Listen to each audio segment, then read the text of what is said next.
Bismillahirrahmanirrahim. Alhamdulillah, salatu wassalamu ala Rasulillah. Wala haula wala quwwata illa billah wa ba'd. Rabbi shrah li sadri wa yassir li amri wa hlul 'uqdatam min lisani yafqahu qawli. Jumpa lagi dengan kami di podcast dakwah MUI Kabupaten Lombok Utara. Nabda bil basmalah. Bismillahirrahmanirrahim. Alhamdulillah, kita telah memasuki bulan Zulqa'dah. Itu artinya tidak lama lagi kita akan sampai insya Allah di bulan Zulhijjah. Di sana ada beberapa ibadah yang sangat penting untuk mendapatkan perhatian. Karena ibadah ini bersifat tahunan, ada ibadah haji dan juga tentu ada penyembelihan hewan kurban. Maka pada kesempatan ini bersama kita hadir Bapak Tuan Guru Haji Abdul Karim Abdul Ghafur, Ketua Umum Majelis Ulama Indonesia Kabupaten Lombok Utara, yang kita akan coba mengajukan beberapa pertanyaan yang sering dijumpai oleh masyarakat terkait penyelenggaraan ibadah kurban, termasuk kita coba memahami apa makna, filosofi dan penting bagi umat Islam untuk bisa melaksanakan secara rutin, secara istiqomah sebuah ibadah agung bernama ibadah kurban. Allah Subhanahu wa taala berfirman, "Fasholli li rabbika wanhar." Maka pada kesempatan ini Bapak Tuan Guru, pertanyaan pertama yang ingin kami ajukan, tolong diuraikan apa makna, rahasia dan filosofi dari ibadah kurban itu. Mungkin juga bisa dikaitkan dengan sejarah awal mulanya. Silakan. Bismillahirrahmanirrahim. Kurban ini kalau dari sisi harfiah, secara bahasa ya, secara etimologi, kurban itu dari kata-kata koruba yakrubu yang berarti dekat. Kurban itu mendekatkan diri kepada Allah dengan kita iraqatud dam, dengan mengalirkan darah. Dan pada hari raya kurban itu memang tidak ada amalan, tidak ada satu amal yang lebih baik daripada iraqatud dam, mengalirkan darah. Yang maksudnya adalah berkurban. Maka berkurban ini hakikatnya adalah kita menyembelih daging, menyembelih domba, kambing, sapi, kerbau, onta, dan tidak disyariatkan selain binatang yang kita sebutkan tadi. Dan kemudian kita niatkan dengan berkurban itu adalah at-taqarrub ilallah subhanahu wa ta'ala, mendekatkan diri kita kepada Allah subhanahu wa ta'ala. Maka kurban itu hukumnya adalah sunnah muakkad. Bahkan Rasulullah dalam sebuah hadis bersabda, man wajaza sa'atan falam yudhi fala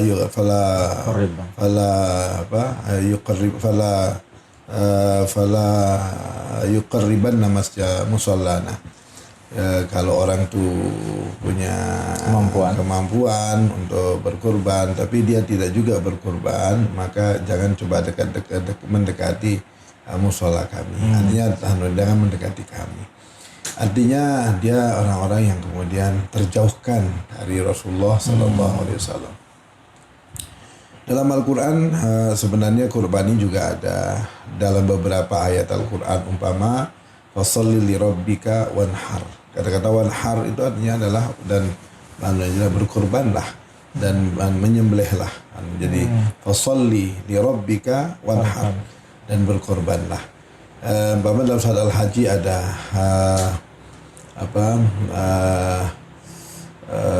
Allah Subhanahu wa taala berfirman, wa adzin fin nasi bil hajji yatuka rijalan wa ala kulli dhamir yatina min kulli fajrin amik liyashhadu manafi'a lahum wa yadhkuru ismallahi fi ayyamin ma'ala ma razaqahumullah min bahimatil an'am. Kata-kata ala ma razaqahumullah min bahimatil an'am itu adalah karena dampak dari berkurban. Sehingga setelah orang berhaji ada kurban, maka dia mendapatkan dagingnya untuk dibagi-bagi. Ya, jadi dalam Al-Quran sudah jelas, dalam hadis-hadis Rasulullah sudah jelas. Tapi memang harus dipahami bahwa kurban itu sebagai bentuk rasa syukur kepada Allah atas apa yang kita terima. Karena hakikatnya kita itu memang mensyukuri apa yang ada. Wa ita'adana rabbukum la in syakartum la azidannakum. Nah, mensyukuri dengan berkurban. Nah, dan kalau kita lihat sebenarnya kurban ini sudah ada sejak zaman Nabi Adam alaihissalam. Buktinya apa? Kita lihat cerita tentang Habil dan Qabil itu. Jadi watsu alaihim naba abnai adam bil haqq id qarraba qurbanan wa tuqbila min ahadima wa lam taqabbal min al-akhar. Berarti sejarah kurban itu sejak awal kehidupan manusia sudah ada. Dan kemudian kurban itu lebih kemudian terasa sentuhannya, tekanannya lagi setelah datangnya Nabi Ibrahim alaihissalam ketika diminta berkorban dengan putranya.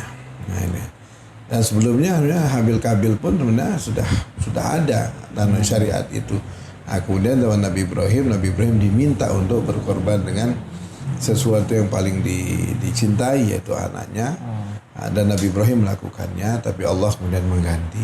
Falamma aslama wa tallahu lil jabin wa nadainahu ya Ibrahim qad saddaqta ruya inna kadzalika najzil wa fadainahu bidzibin adzim. Diganti dengan jadi sejarah kurban ini sejarah yang panjang sekali, tapi apa yang dilakukan Nabi Ibrahim itu menambah daya tekan bahwa kita diminta untuk berkorban. Insyaallah. Barakallah. Akhirnya yang pertanyaan yang kedua, Mbak Tuan Guru, ada sebuah anomali, kelainan yang nampaknya diwajarkan di tengah masyarakat kita. Manakala orang dengan mudahnya bisa menyisihkan, meluangkan waktu untuk gonta-ganti HP setiap tahun. Setiap ada versi terbaru, kayaknya enteng saja dia beli HP. Atau bahkan nyicil alat elektronik, atau bahkan mungkin nyicil rumah dan sebagainya. Tetapi manakala untuk kurban, untuk ibadah-ibadah yang katakanlah dalam Islam bermodal, itu selalu saja ada banyak alasan. Nah, untuk semakin meningkatkan, menyadarkan kita tentang semangat pentingnya berkurban, karena Rasulullah tentu mendambakan setiap rumah tangga Muslim ini ada satu daripada perwakilan yang, kalau bahasa kita satu kakak gitu ya. Tahun ini mungkin giliran suaminya, terus tahun depan istrinya, ya syukur-syukur dilanjutkan tahun-tahun berikutnya oleh anak pertama, kedua, kembali lagi nanti. Itu apa? Selain tadi kita sudah sama-sama simak tentang bagaimana sejarahnya, terus secara makna filosofis dan rahasia di balik itu, mungkin sedikit perlu ditekankan lagi terkait spirit umat Islam agar mau berkurban, agar jangan kalau uang kurban itu kayaknya berat, tapi kalau beli-beli yang lain kayaknya kok enteng-enteng saja gitu. Sebenarnya dalam Al-Quran itu ada kata-kata ini, bal tu'thirunal hayatad dunya wal akhiratu khairun wa abqa. Bal tu'thirun artinya tapi kalian terlalu mementingkan hal-hal yang bersifat dunia. HP itu kan kebutuhan, sangat duniawi sekali. Jadi dia bisa dipakai untuk macam-macam dan sangat penting memang. Ya, tetapi tentu dalam rangka bertakarrub ilallah, maka tentu di sini perlu ada fiqhul auliyat, skala prioritas. Jadi kurban ini kalau disandingkan dengan HP tentu jauh lebih mahal HP, karena HP itu banyak yang sangat mahal sekali. Kurban kambing ini kalau kita punya uang 3 juta sekarang, maka kita bisa membeli 1 kambing. Sekarang bandingkan dengan 1 HP atau dengan apa saja, sepeda motor, dengan mobil, kita bisa lakukan itu. Tapi untuk beribadah itu kita agak berat sekali. Kenapa? Itu karena orientasi kita, cara pandang kita terhadap apa yang kita lakukan, sehingga dia tidak memahami value, nilai dari apa yang ada itu. Kalau dia memahami itu, dia akan mudah untuk mengeluarkan apa yang ada. Sebenarnya kata kuncinya di situ, bal tu'thirunal hayatad dunya wal akhiratu khairu wa abqa. Jadi al-ithar lid dunya itu besar dia, sehingga dia lebih mementingkan hal seperti itu. Sama dengan orang berhaji. Dia punya mobil Alphard tapi belum berhaji umpamanya ya. Berapa harga mobil Alphard, bagaimana biaya untuk berhaji. Tentu dia skala prioritas hidupnya, dia mementingkan hal-hal yang bersifat hedonistik, bersifat hal-hal bersifat materialis. Jadi begitu anunya. Insyaallah ini tentu sangat menyentuh, sekaligus menampar pribadi-pribadi yang memang enggan atau malas atau bahkan tidak tergerak hatinya untuk ingin berkurban. Semoga kita semua, ahli keluarga kita, keturunan kita menjadi ahli-ahli yang gemar berkurban. Nafsi wa iyyakum bittaqwa. Mungkin yang terakhir, Watan Guru, di tengah masyarakat kita kadang terjadi beberapa kesalahan-kesalahan. Yang ini sudah menjadi budaya, tradisi. Alasannya klasik, leluhur. Karena orang dulu gini juga. Nah, contohnya sederhana kalau kita mau angkat di sini adalah bagaimana ujroh, ongkos bayaran daripada organ tubuh tertentu yang diniatkan, dihajatkan atau dimiliki, itu secara otomatis begitu ya, pasti adalah tukang jagal yang punya. Karena dia jagal, pasti dia ngambil bagian tertentu. Kita sudah sebutkan, tidak perlu sebutkan. Mungkin perbedaan daerah, perbedaan kebiasaan. Ada yang mungkin kepalanya. Nah, kalau dikutuk-kutuk nanti sekian persen daripada jumlah daging yang ada itu bagaimana itu? Dan apa yang seharusnya dilakukan orang untuk tidak itu? Dan batasan ujrohnya tukang jagal itu bagaimana? Prinsipnya begini, daging tulangnya kurban kulitnya itu jangan diperjualbelikan.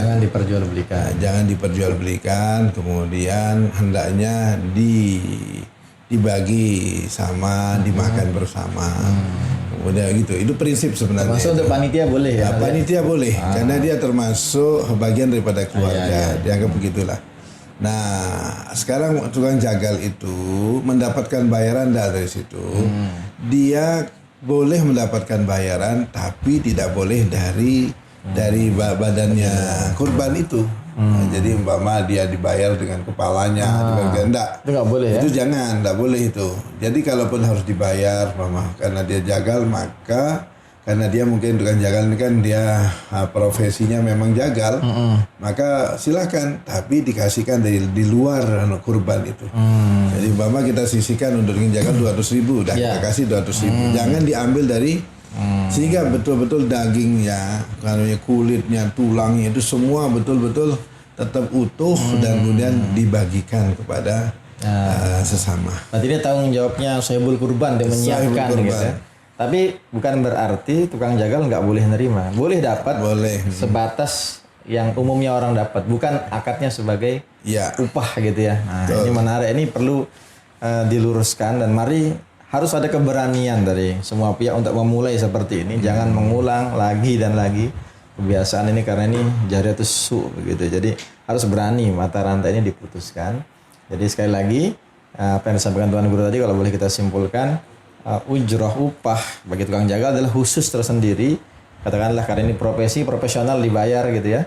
Akadnya ini adalah Anda, dan adapun daging yang saya berikan ini adalah memang jatah Anda, bukan ini bagian daripada bayaran itu. Masya Allah. Dan satu lagi juga yang sering dipertanyakan terkait kesahan gitu ya, kesahan hewan kurban gitu. Apakah ada yang luka, cacat, matanya kurang ini. Nah, kalau emang usia kan udah jelas itu ya, dia harus berganti gigi dan mungkin kurang lebih 2 tahun dan sebagainya. Tapi kalau dia luka, karena mungkin dia bentur-benturkan anggota tubuhnya ketika dia menggaruk dan sebagainya, ini bagaimana? Apakah sah digunakan untuk berkurban atau memang mutlak dia ini tidak boleh, bagaimana? Karena itu ada keraguan ya masyarakat. Ya, jadi begini, kurban itu yang penting, karena ini kapannya Allah, karena ini ibadah, maka kita cari yang terbaik. Itu prinsip. Dalam Al-Quran, lan tanalul birra hatta tunfiqu mimma tuhibbun. Jadi kalau kita berinfak, kita berikan yang terbaik, yang kita berikan kepada Allah. Dalam ayat yang lain, la yanalallaha luhumuha wala dima'uha walakin yalahu taqwa minkum. Jadi Allah itu tidak butuh dia dengan daging, darahnya, tapi nilai ketakwaan yang ada. Ya.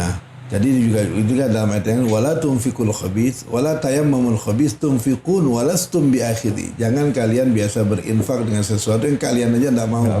Kemudian kalian berikan. Jadi kalau daging anak kita ingin berkorban, maka kita usahakan yang terbaik, yang gemuk, yang paling sehat, tidak ada cacatnya. Begitu. Kalau kita tahu itu ada cacat, dan memang sudah apalagi cacatnya sangat maklum sekali orang tahu, maka tidak usah dipakai untuk berkorban. Tidak usah dipakai. Kalau tanya dia tetap berkorban dengan cacat, sah enggak? Ulama mengatakan dia tidak sah itu sebenarnya ya. Kecuali kalau memang tidak ada sama sekali. Tidak ada pilihan lain.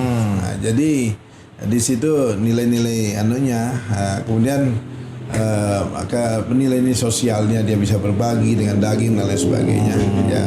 Tetapi kalau apalagi sakit dipakai untuk berkorban. Nah, jadi memang dia harus terbaik. Kalau ada pilihan yang lain, maka dia carikan yang lain, sehingga betul-betul yang akan diberikan itu adalah yang terbaik, yang tidak ada cacatnya sama sekali. Sekali lagi, ini kepada tamu aja kita harus mengeluarkan sesuatu yang terbaik. Kepada manusia kita harus berikan terbaik.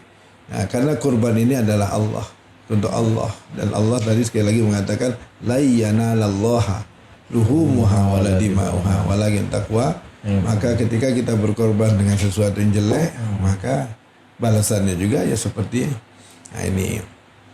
Maka kita harus betul-betul pilihkan yang terbaik. Gitu. Dan tadi satu ya sedikit sebelum kita itu kaitan dengan tukang jagal tadi. Saya himbau kepada tukang jagal yang yang memang profilnya jagal, apalagi pada musim kurban ini, kalau bisa stop profesi jagalnya yang untung ya, yang mendapatkan bayaran. Pada kesempatan ini sudahlah pakai dalil Allah yang mengatakan begini ya, innama nut'imukum liwajhillah la nuridu minkum jazaa'an wala syukura. Jangan berharap apa-apa, di lain waktu lah nanti mencari batinya itu. Sekarang betul-betul membantu karena Allah tidak menggambarkan imbalan apapun, ucapan terima kasih. Insya Allah nanti keberkahannya akan berlipat-lipat. Ini kepada para tukang jagal sekait uraya begitu ya, pada kesempatan musim kurban gitu ya, syukur-syukur kalau emang bisa untuk ya mewakafkan, menyedekahkan tenaga dan skillnya, kemampuannya untuk berkurban. Insya Allah ada kesempatan-kesempatan momentum lain untuk bisa mengambil manfaat daripada profesinya. Maka juga boleh kita berpesan kepada para penjaga, penjual hewan kurban juga mungkin Tuan Guru, agar menjaga betul kelayakan daripada calon-calon hewan kurban kita, agar masyarakat tidak merasa tertipu, terbohongi, dan bisa memiliki pilihan-pilihan yang lain. Tentu semakin baik, semakin terbaik, semakin tenang ya, semakin nyaman, sehingga tidak lagi, apalagi kalau sapi nih, karena sapi nih 7 orang gitu ya. Betul. Kalau ada 5 orang setuju, 2 orang nggak setuju, ini akan menjadi panjang ceritanya kan. Mungkin begitu Pak Tuan Guru. Jazakumullah khairan atas pencerahannya, atas jawaban-jawabannya, semoga bermanfaat. Demikian jamaah sekalian, para pendengar, penyimak dan pemerhati, penikmat daripada podcast dakwah MUI Lombok Utara. Kurang lebihnya mohon maaf. Semoga kita bertemu lain kesempatan dengan tema-tema yang insyaallah lebih menarik di lain kesempatan insyaallah. Assalamualaikum warahmatullahi wabarakatuh. Assalamualaikum.